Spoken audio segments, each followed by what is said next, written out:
do tempo comum.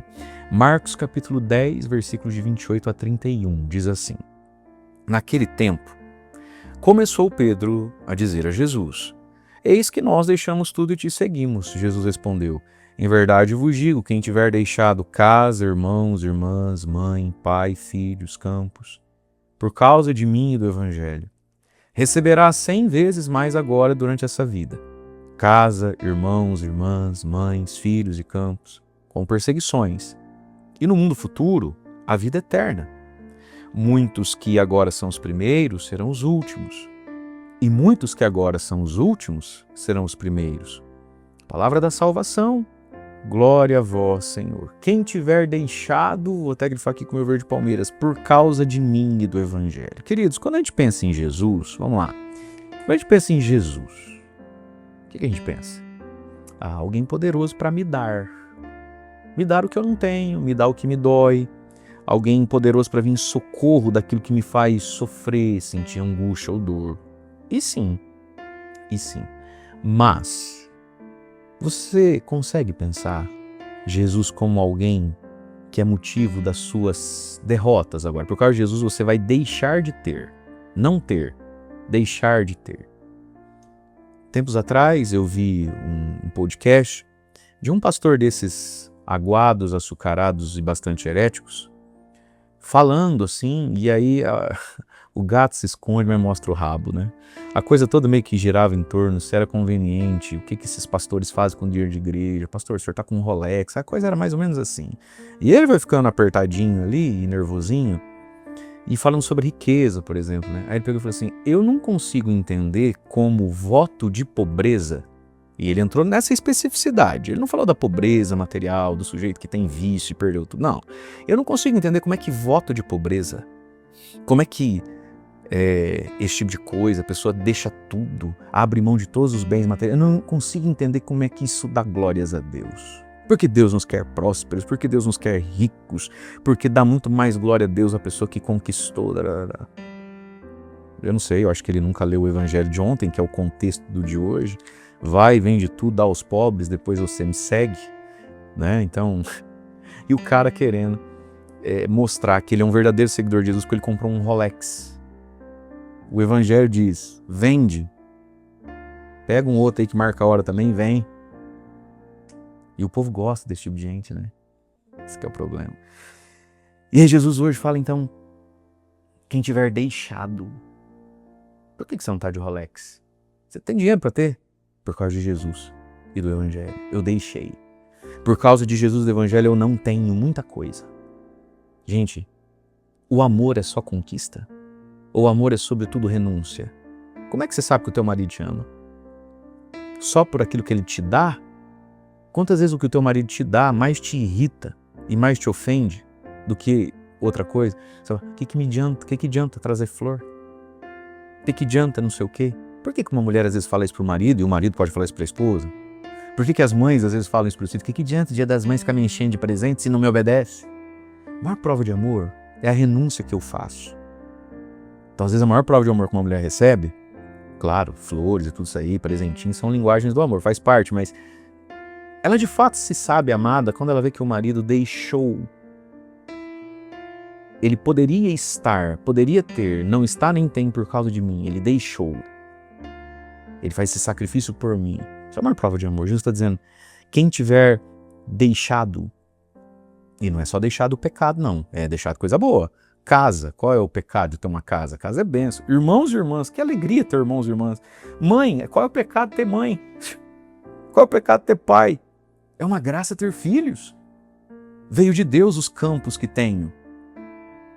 Quem deixar essas coisas, é por causa de mim e do Evangelho. Deixar.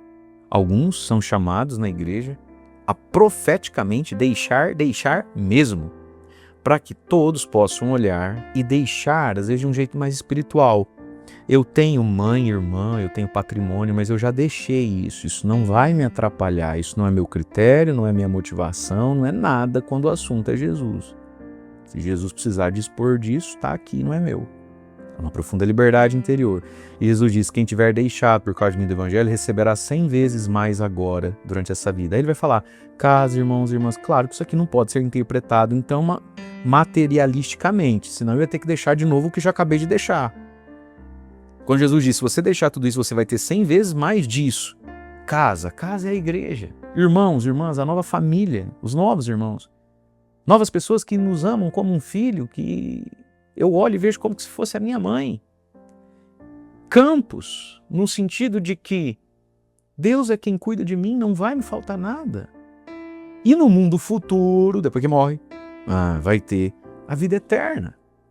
E aí Jesus diz, muitos que agora são os primeiros, porque compraram um Rolex para a glória de Deus, são os últimos. Só você, pastorzinho, que viu sentido nisso, querido. E muitos que agora são os últimos, como este zombou de quem faz o voto de pobreza, zombou de um São Francisco de Assis, olha o tamanho da maluquice. Muitos que agora são os últimos, eu não sei como é que voto de pobreza pode engrandecer a Deus. Muitos que agora são os últimos, eles é que são os primeiros aos olhos de Deus.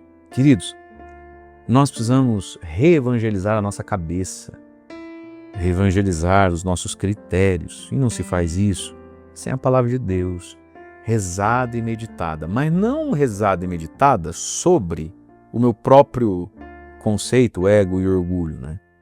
Rezada e meditada olhando para a pessoa de Jesus. Algumas coisas são ditas e pregadas, a partir inclusive da Bíblia, mas pelo amor de Deus, não fica visível que isso não encaixa em Jesus de jeito nenhum. É por isso, queridos, que nós vamos da palavra, nós precisamos da igreja.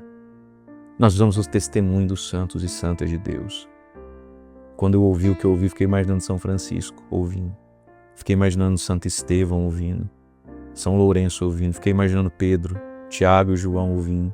Fiquei imaginando Santa Clara de Assis ouvindo. Fiquei imaginando Madre Teresa de Calcutá escutando um podcast desse e vendo um sujeito fazer isso com a Bíblia. Nós precisamos da igreja, do testemunho dos santos. Entende isso? Então, queridos, tem gente que agora, no olhar humano, ele é o primeiro. Porque ele tá, como dizem, no hype. Será que aos olhos de Deus ele é o primeiro ou ele é o último? E aí, tudo isso começa numa fala de Pedro, por causa do evangelho de ontem, do jovem rico que vai embora triste. Pedro diz, Senhor, eis que nós deixamos tudo e te seguimos. Né? Pedro está constatando, meio que surpreendido, que aquilo que é impossível ao homem, lembra do evangelho de ontem? Para os homens isso é impossível, né? Vender tudo, dar aos pobres. Para Deus tudo é possível. Se tornou possível na vida de Pedro o impossível. Que maravilha! Então, sem Pedro perceber, foi dado a ele a graça que foi pedida ao rico e o rico não conseguiu. Portanto, queridos, nos apeguemos ao Evangelho, à palavra, à igreja, ao testemunho dos santos e santas de Deus. Né? Tem muita gente que está comigo naquele propósito de ler a Bíblia e o Catecismo em um ano.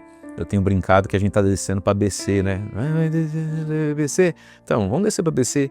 Bíblia e Catecismo da Igreja. A doutrina da Santa Igreja, né?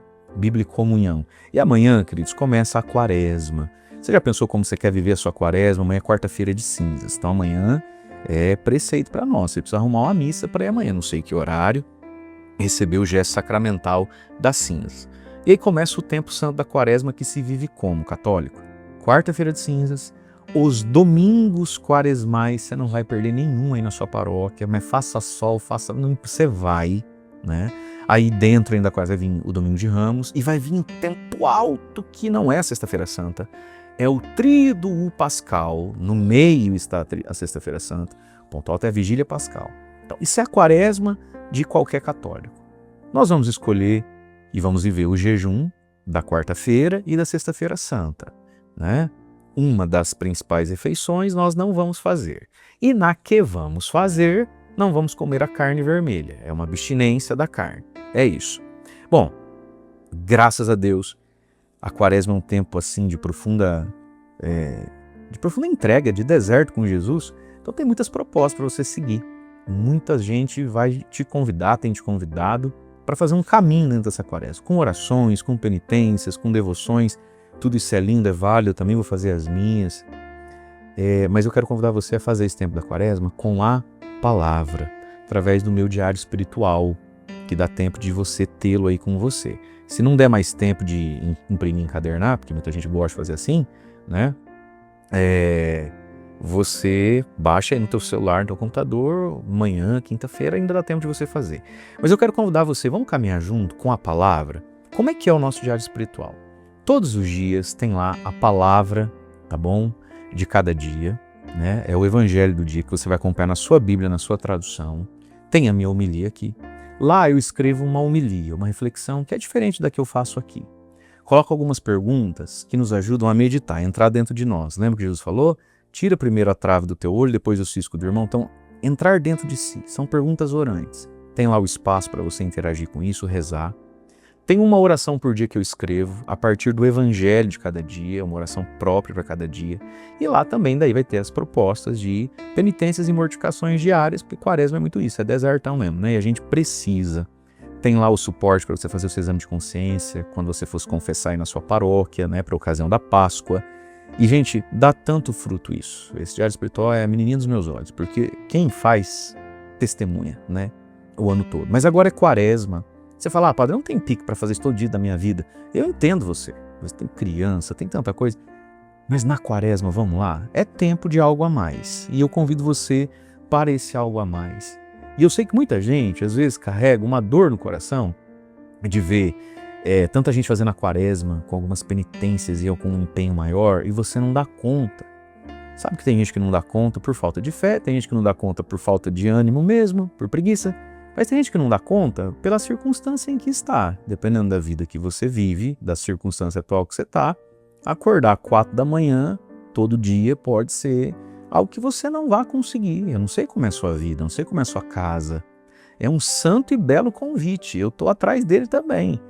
Mas não fica aí nesse sentimento de que é quaresma, aí meus amigos fazem, o pessoal da igreja faz, mas eu não dou conta, eu estou te convidando para um caminho. E também é de penitência. A palavra todos os dias, um diáriozinho espiritual todos os dias. Talvez isso te seja possível. Talvez isso te seja cabível. Quem sabe a gente possa caminhar juntos nesse caminho, à luz da palavra e do que ensina a igreja. Deus abençoe você. Em nome do Pai, do Filho e do Espírito Santo. Amém.